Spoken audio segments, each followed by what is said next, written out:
आगे तेज फिर से अपने घर से भागने की कोशिश करता है कि तभी उधर से दारिन आ जाती है और कहती है, तुम्हारे भागने की आदत अभी तक नहीं गई है। 3 साल पहले भी तुम मुझे इसी तरह छोड़कर भाग गए थे और अब भी तुम यही कर रहे हो। तो तेज कहता है, भले ही 3 साल पहले मैं तुम्हें छोड़कर चला गया था, लेकिन मैं तुम्हारे लिए वापस आया था। फिर तुमने क्या किया? तुमने चंद पैसों के लिए अपने आप को मेरे डैड के हवाले कर दिया और ये सब करने के बाद तुम मुझ पर इल्जाम लगा रही हो। मैंने तुम जैसी बेशरम लड़की अपनी लाइफ में आज तक नहीं देखी। मैंने तुमसे कितना प्यार किया, लेकिन तुमने मुझे इसके बदले क्या दिया? बस धोखा। तो इस बात पर दारिन को गुस्सा आ जाता है और वो तेज को खींचकर एक थप्पड़ मारती है और कहती है, आज मेरी जो भी हालात है वो सिर्फ तुम्हारी वजह से है। तुम्हारी वजह से आज मैं इस जहन्नुम में फंसी हुई हूँ। अगर 3 साल पहले तुमने उस पार्टी में मुझे ड्रिंक नहीं पिलाई होती तो मैं कभी भी तुम्हारी गाड़ी नहीं चलाती और ना ही मुझसे वो एक्सीडेंट होता। तुम्हें पता है, उस एक्सीडेंट के बाद मेरी पूरी दुनिया बदल गई। मुझसे मेरा काम छिन गया, मेरी लाइफ स्टाइल छिन गई, यहाँ तक कि मेरा पूरा परिवार बर्बाद हो गया और ये सब सिर्फ तुम्हारी वजह से हुआ है। तुम्हारी वजह से आज मैं ऐसे हालात में फंसी हुई हूँ जहाँ से मैं बाहर भी नहीं निकल सकती। तो तेज कहता है, मैं तुम्हें अपनी मर्जी से छोड़कर नहीं गया था, बल्कि डैड ने मुझे जबरदस्ती वहाँ भेजा था और वहाँ जाने के बाद भी मैं हर दिन तुम्हें याद करता था। जब मुझे तुम्हारे और डैड की शादी के बारे में पता चला था तब भी मैं यहाँ पर आया था और मैंने तुमसे रिक्वेस्ट की थी कि मेरे साथ चलो, लेकिन तुमने क्या किया? तुमने मेरे प्यार के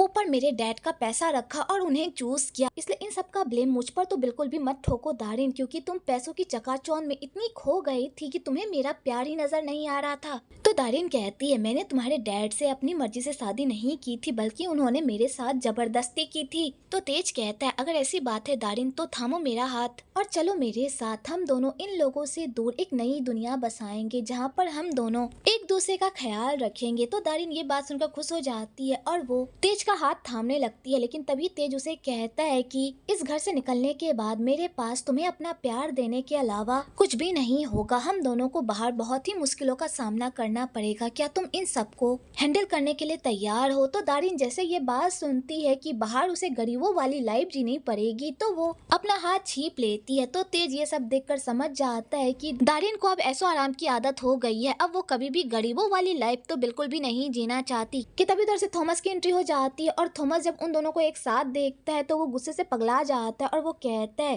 तेज तुम्हें शर्म नहीं आती अपने ही डैड की वाइफ पर डोरे डालते हुए? तो इस बात पर तेज हंसने लगता है और कहता है, डैड मैं आपकी तरह नहीं हूँ, मैं आपकी तरह किसी और की चीज पर नजर नहीं डालता। वैसे भी आपको दूसरों की उतरन लेने की आदत होगी पर मुझे नहीं।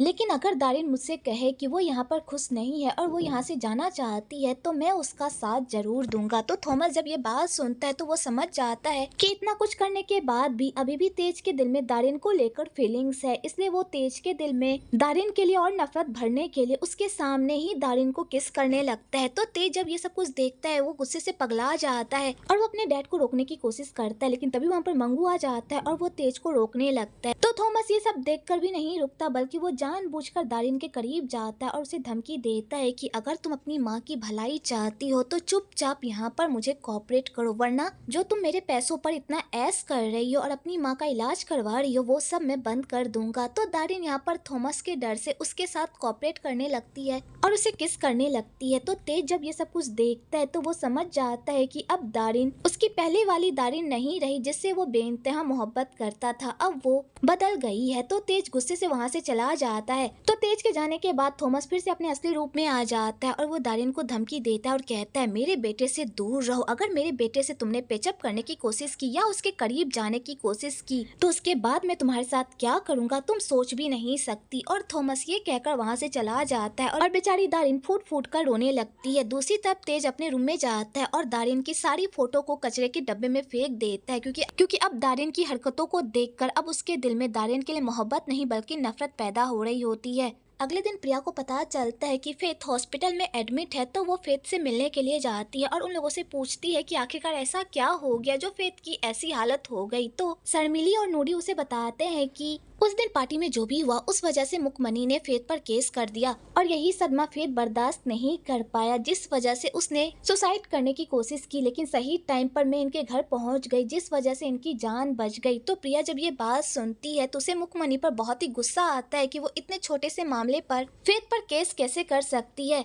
दूसरी तरफ मुकमनी राज से मिलने के लिए उसके ऑफिस जाती है और वहां जाकर वो काम से रिलेटेड कुछ बात करती है और उसके बाद वो राज से रिक्वेस्ट करती है कि क्या तुम मेरी बेटी को ऑफिस के काम सिखा सकते हो, क्योंकि मेरी बेटी भी ऑफिस के काम सीखना चाहती है। तो राज यहाँ पर मुकमनी की बात को नहीं टाल पाता, क्योंकि मुकमनी बहुत ही पावरफुल इंसान होती है और अगर उसने उसकी बात काटी तो उसके लिए ही घाटे का सौदा होगा। इसलिए वो मुकमनी को कह देता है ठीक है, मैं जितना हो सके मैं इसे जरूर काम सिखाऊंगा। आगे मुकमनी सारा काम निपटाकर वहाँ से जा रही होती है तो योगी कहता है मीका और राज की जोड़ी बहुत ही अच्छी लग रही है ना, अगर हम हमारी मीका के लिए राज को सिलेक्ट कर ले। तो मुकमनी कहती है मैं मीका पर कोई भी जबरदस्ती नहीं करना चाहती, अगर उसे राज पसंद है तो मुझे कोई प्रॉब्लम नहीं है, क्योंकि राज बहुत ही अच्छा लड़का है और उसके बिजनेस करने का तरीका भी अच्छा है। अगर मीका को वो पसंद आ जाता है तो मुझे उन दोनों के रिश्ते से कोई प्रॉब्लम नहीं है। कि तभी उधर से प्रिया की एंट्री होती है और प्रिया यहाँ पर मुकमनी के सामने भीख मांगने लगती है कि वो ये केस वापस ले ले। तो मुकमनी जब प्रिया की ये सारी हरकतें देखती है तो उसे यहाँ पर उस पर डाउट होने लगता है कि ये लड़की इतनी आसानी से सबके सामने उससे माफी क्यों मांग रही है, पक्का यहाँ पर कोई ना कोई झोल जरूर है। तो वो नजरें घुमाकर इधर उधर देखने लगती है। तभी उसकी नजर एक मोबाइल पर पड़ती है जो उन लोगों की सारी बातों को रिकॉर्ड कर रही होती है। तो मुकमनी समझ जाती है कि प्रिया ये सब कुछ जानबूझकर कर रही है ताकि वो बाद में उन लोगों की वीडियो को पोस्ट करके उन्हें बदनाम कर सके। तो मुकमनी कहती है तुम्हें क्या लगा तुम हमारे साथ चालाकी करोगी और हमें कुछ पता भी नहीं चलेगा, तुम लोगों ने मेरी बेटी की पार्टी खराब की थी तो उसका हर्जाना तो तुम लोगों को भरना ही पड़ेगा। तो प्रिया कहती है हाँ मैं मानती हूँ कि हमारी वजह से आपकी बेटी की पार्टी खराब हुई थी, लेकिन आपकी बेटी भी कुछ कम नहीं थी और ऊपर से आप भी कुछ कम नहीं है। आपने 20 लाख का हर्जाना हम पर लगाया है, हम इतने सारे पैसे कहाँ से लाएंगे, हम लोग गरीब लोग हैं, हमारे पास इतने पैसे नहीं होते। आप यहाँ पर अपनी पावर का फायदा उठाकर हम जैसे गरीब लोगों को नीचा दिखाना चाहती हैं, जो मैं बिल्कुल भी नहीं होने दूंगी। और इसी बात को लेकर दोनों में बहस होने लगती है कि तभी उधर से मीका जाती है और वो भी प्रिया पर टूट पड़ती है और कहती है तुम्हारी हिम्मत कैसे हुई मेरी मॉम के साथ बदतमीजी करने की। और वो खींच कर उसे एक थप्पड़ भी मारती है और वो उसे फिर से थप्पड़ मारने ही वाली होती है कि तभी प्रिया खुद अपना गाल आगे कर देती है और कहती है मारना है मारो, मैं भी चाहती हूँ तुम लोग मुझे मारो ताकि पूरी दुनिया को पता चल सके कि तुम जैसे अमीर लोग दिल के कितने छोटे होते हैं। इधर राज जब प्रिया को देखता है तो वो उसे देखकर देखता ही रह जाता है जैसे वो प्रिया को पहले से ही जानता हो। आगे प्रिया अपना मुंह बंद रखने का नाम ही नहीं लेती तो योगी जबरदस्ती प्रिया को वहां से बाहर लेकर जाता है और कहता है तुम्हें लगता है कि तुम ये सब करके उन लोगों के सामने जीत जाओगी, उन लोगों के पास पावर है, पैसा है और तुम्हारे पास कुछ भी नहीं, तुम उन लोगों की पैरों की धूल के बराबर भी नहीं हो जो तुम उन लोगों से टक्कर लेने चली हो। तो प्रिया कहती है मैं उन लोगों से क्या ही सिकवा करूं जब मेरा खुद का बाप मुझे सबके सामने पहचाने से इनकार कर रहा है और अपनी बेटी की साइड लेने के बजाय अपनी बॉस की बेटी की साइड ले रहा है और सबके सामने मुझे थप्पड़ मार रहा है। डैड आपको इतने सालों में अपने बच्चों की याद नहीं आई, आप अपने बच्चों को ऐसे हालात में अकेला छोड़कर कैसे जा सकते हैं। तो योगी कहता है बेटा मैं तुम्हें एक बात क्लियरली बता दूं, मैंने तुम लोगों को इसलिए छोड़ा क्योंकि मैं तुम लोगों के बाप बनने लायक नहीं था, मेरी इतनी औकात नहीं थी कि मैं तुम लोगों को पाल सकूं, इसलिए तुम लोग मुझे जितना चाहे बुरा भला कह सकते हो, मैं कोई बुरा नहीं मानूंगा क्योंकि मुझे पता है कि मैं एक नंबर का घटिया और नालायक बाप हूँ। तो प्रिया कहती है जब आप अपने बच्चों से अपने सारे नाते तोड़ ही चुके हैं तो अपना लोन भी खुद तोड़िए जो आपने उस बुढ़े से लिया था, क्योंकि वो बुढ़ा बार बार हमें परेशान करता है। अगर आपने उनका लोन नहीं चुकाया तो मैं उस बुढ़े को आपके बारे में बता दूंगी, उसके बाद वो बुढ़ा आपके साथ क्या करेगा आप खुद सोच लीजिएगा। और वो ये कहकर वहाँ से चली जाती है। इधर राज भी उन लोगों की सारी बातें सुन लेता है और राज को पता चल जाता है कि योगी ही प्रिया का असली बाप है। इधर प्रिया अपने डैड को बुरा भला कहते हुए घर जा रही होती है कि तभी रास्ता में मीका और उसकी गैंग उस पर हमला कर देते हैं और उसे खूब मारते हैं और उसका वीडियो भी बनाने लगते हैं। इधर राज भी ये सब कुछ देख रहा होता है और वो पूरी तरह से शॉक्ड हो जाता है और वो प्रिया की हेल्प करने के लिए निकल ही रहा होता है कि तभी उधर से तेज और उसके गैंग की एंट्री हो जाती है और यहाँ पर तेज अपनी गैंग के साथ मिलकर प्रिया को उन सारे गुंडों से बचा लेता है और मीका को डरा धमका कर वहाँ से भगा देता है और उसके बाद वो प्रिया को अपने साथ वहाँ से लेकर चला जाता है। आगे तेज प्रिया को घर लेकर जाता है और उसके जख्मों पर दवाई लगाता है और उसे समझाता है कि उन लोगों से उलझना बहुत ही बड़ी बेवकूफी है, अगर तुम उन लोगों से उलझोगी तो वो लोग तुम्हें चींटियों की तरह मसल देंगे क्योंकि उनके पास पावर पैसा कनेक्शन है और तुम्हारे पास कुछ भी नहीं है, इसलिए तुम्हें उन लोगों से दूर ही रहना चाहिए। तो प्रिया कहती है मैं कौन सा उन लोगों से उलझना चाहती थी, पर उन लोगों ने जो किया है उस वजह से बेचारा फेथ हॉस्पिटल में एडमिट है, मैं उसे इस तरह मरते हुए तो नहीं देख सकती ना, वो इतना सारा पैसा कहाँ से लाएगा।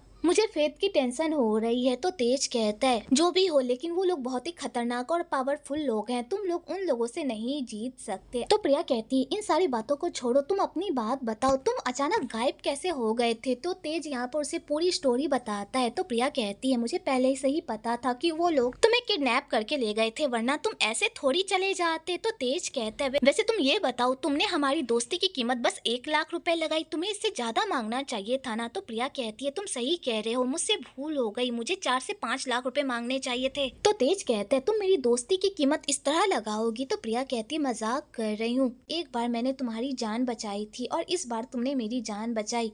तो चलो आज हम दोनों का हिसाब किताब पूरा हो गया, अब हम दोनों के बीच कोई भी कर्जा नहीं है, अब हम दोनों आराम से एक दूसरे के अच्छे दोस्त बन सकते हैं। और यहाँ पर प्रिया तेज से फिर से दोस्ती करने लगती है। तो तेज ये सब देखकर हंसने लगता है और वो प्रिया को चेयरअप करने के लिए उसे टीज भी करने लगता है।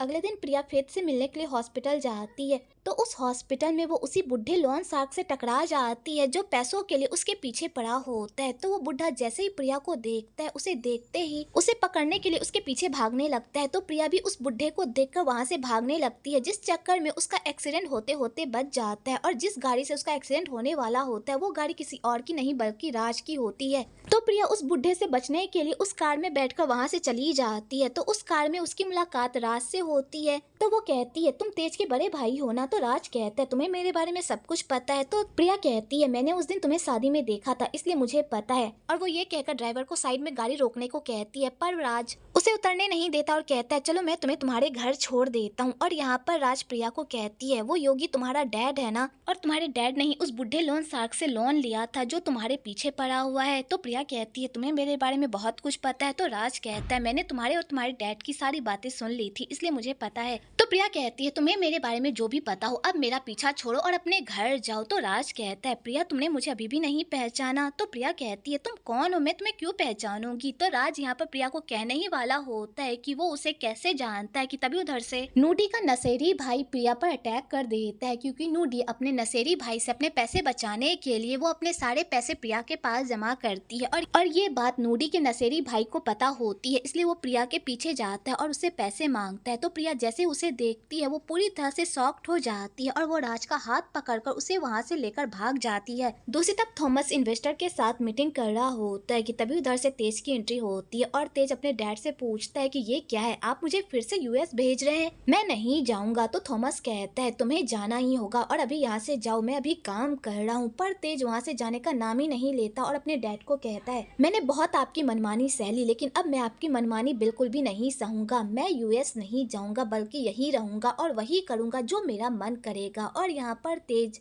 अपने डैड के सामने टिकट को फाड़ देता है और खुशी खुशी अपने डैड का मजाक बनाकर वहां से चला जाता है। तो थॉमस अपने बेटे के ऐसे करतूत को देखकर तो पूरी तरह से शॉक्ड हो जाता है और अपने बंदों को कहता है कि तेज के पीछे जाओ और उसे पकड़ो। इधर दारिन अपनी मॉम से मिलने के लिए उनके घर जा रही होती है कि तभी उधर से तेज आ जाता है और चंगू मंगू से अपना पीछा छुड़ाने के लिए सीधा दारिन के कार में जाकर बैठ जाता है और दारिन को लेकर वहां से चला जाता है।